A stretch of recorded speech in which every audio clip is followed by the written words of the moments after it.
تو اب آپ سمجھیں کہ امام علی زین العابدین نے ان پیچیدہ ترین ادوار میں، حالات میں کیا کیا. مدینے میں آپ نے 7 طریقے اختیار کیے، 7 انداز اختیار کیے کربلا کو ہم تک پہنچانے کے لیے. اب خود سوچئے گا، وزن کیجئے گا کہ بنو امیہ کی اتنی مضبوط حکومت 100 سال پورے نہیں کر سکی، اور پھر تاریخ میں دوبارہ کبھی بنو امیہ کی حکومت نہیں آ سکی ہے. 132 ہجری تک 98 سال گزار کے بنو امیہ کی حکومت ہمیشہ کے لیے ختم ہو گئی، اور بنو عباس کی کمزور حکومت اس نے 524 سال پورے کیے، 656 ہجری تک چلی ہے. تو بنو امیہ کی حکومت کیسے ختم ہوئی ہے؟ وقت اگر ابھی میں شرمندہ ہوں کہ وقت ختم ہو رہا ہے. یہ امام علی زین العابدین نے کردار انداز ہے. یہ آپ نے ایک دعاؤں کے ذریعے سے 54 دعائیں، یہ معرفت کا بار ذخار ہے. اور میری ایک عرصے سے نیت ہے کہ اگر کبھی مجھے موقع ملا آپ کے شہر میں توفیق حاصل ہو تو امام سجاد کی ان 54 دعاؤں کا تعارف کروایا جائے. یہ معرفت کا بار ذخار ہے، یہ الگ دنیا ہے. یعنی آج کی متمدن مہذب اور مثقف دنیا کا ایک دانشور اسکالر متاثر ہو کر یہودیت کو چھوڑ کر اسلام قبول کر لے. ایڈوارڈو، جن کا ذکر شاید میں نے کیا تھا آپ کے شہر میں، یہ ایڈوارڈو دنیا کا متمول ترین فرد، دنیا کے ثروت مند ترین افراد کی صف میں سے شمار ہونے والے ایڈوارڈو، یہ جیسے آپ کی فیٹ کمپنی ہے، ایسی 20 کمپنیوں کا اکلوتا مالک. یہ ایڈوارڈو جب اسلام کے اوپر تھیسز لکھ رہے تھے، اور ایسا یہودی کہ جو خود بہت اسکالر ہے، دانشور ہے، پی ایچ ڈی ڈاکٹر ہے، یہ یہودیت کو چھوڑ کے اسلام قبول کرے. تو یہ دوسری مرتبہ جب گئے تو خمینی وہ چکن کی رحلت ہو چکی تھی. پھر سید علی خامنہئی کے پیچھے انہوں نے نماز جمعہ ادا کی، ویڈیوز موجود ہیں، تصاویر موجود ہیں، یہاں تک کہ پھر وہ گفتگو کی، ملاقات کی. ایرانی وزیر خارجہ علی اکبر ولایتی نے پوچھا ایڈوارڈو سے کہ آپ تو یہودی النسل ہیں، اور یہودی تو بڑے متعصب ہوتے ہیں، کچھ بھی ہو جائے وہ اپنا عقیدہ اور دین چھوڑنے کے لیے تیار نہیں ہوتے. جائے گا نہ کسی اور کے پاس جانے کی ضرورت ہے، نہ کچھ چوتھی کتاب پڑھنے کی ضرورت ہے. کون سی 3 کتابیں؟ قرآن اور نہج البلاغہ اور صحیفہ سجادیہ.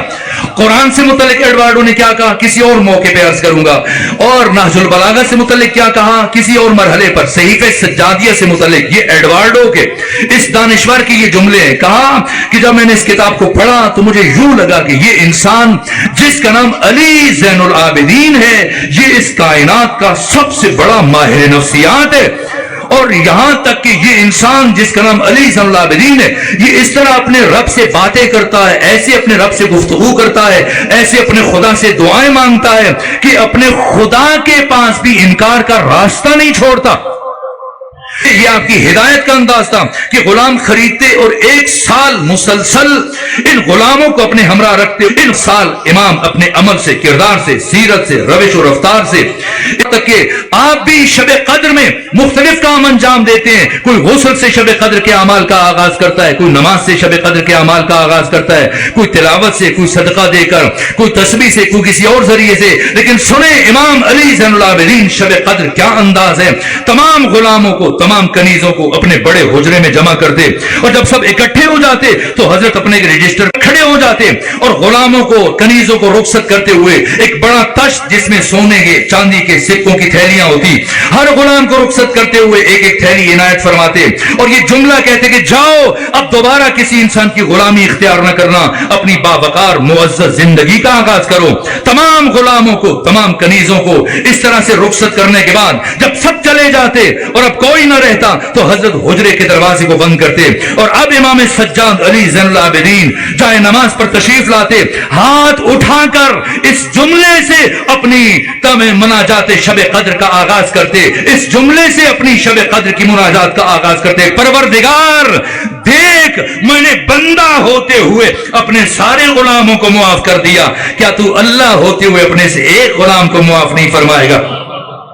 یہ آداب بندگی ہے. خدا کے ساتھ گفتگو کا سلیقہ سکھایا امام سجاد نے، کس طرح سے ہدایت سر انجام دے رہے ہیں. یہاں تک کہ یہاں جب مکہ تشریف لے کے جاتے ہیں کتنی بڑی بڑی شخصیتیں امام سے متاثر ہوئیں اور ہلکا بگوش تشیع ہوئیں. یہاں تک کہ بہت بڑی شخصیتیں، محمد ابن مسلم ابن شہاب زہری، یہ چیف جسٹس رہے مکہ کے، یہ بنو امیہ کی طرف سے چیف جسٹس ہے محمد ابن مسلم ابن شہاب زہری آئے، کیوں ہر سال کعبہ میں تشریف لاتے تھے حج کے لیے، پاپیادہ حج کرتے تھے، اور کس طرح سے بظاہر ابھی بھی ہم بھی دیکھتے ہیں کہ یہ جوان جو ڈیبوں میں ڈیجل بٹیرے رکھے ہوئے ہیں اور اس طرح سے بس اوقات میسیجز فارورڈ کرتے ہیں، کسی نیچے معصوم کا نام لکھا ہوتا ہے، ہم سمجھتے خدمت کر رہے ہیں، نہ، پوری دقت چھان پھٹک کے بعد اس کو آگے بھیجیں۔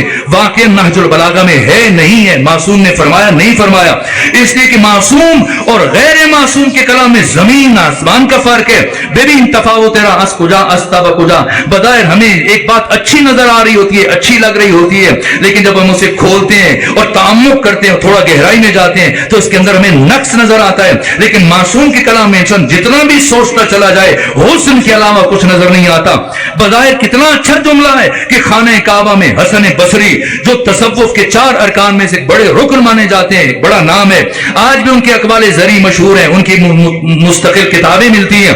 یہ حسن بصری خانہ کعبہ میں طواف کر رہے ہیں اور دوران طواف یہ جملہ زبان سے ادا کر رہے ہیں، العجب ثم العجب من نجا کیف نجا۔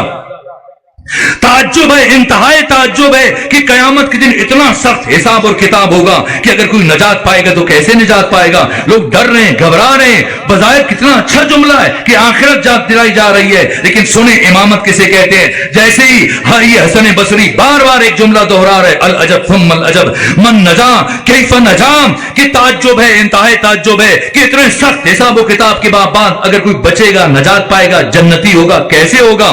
یہ سنا امام سجاد نے محسوس کیا کہ یہ شخص اللہ کے گھر میں جو اللہ کے مہمان ہیں، انہیں اللہ کی رحمت سے مایوس کر رہا ہے، تو جو ذکر کر رہے تھے دوران طواف اس ذکر کو وہی چھوڑا اور فرمایا العجب ثم العجب من ہلاکا کیف ہلاکا۔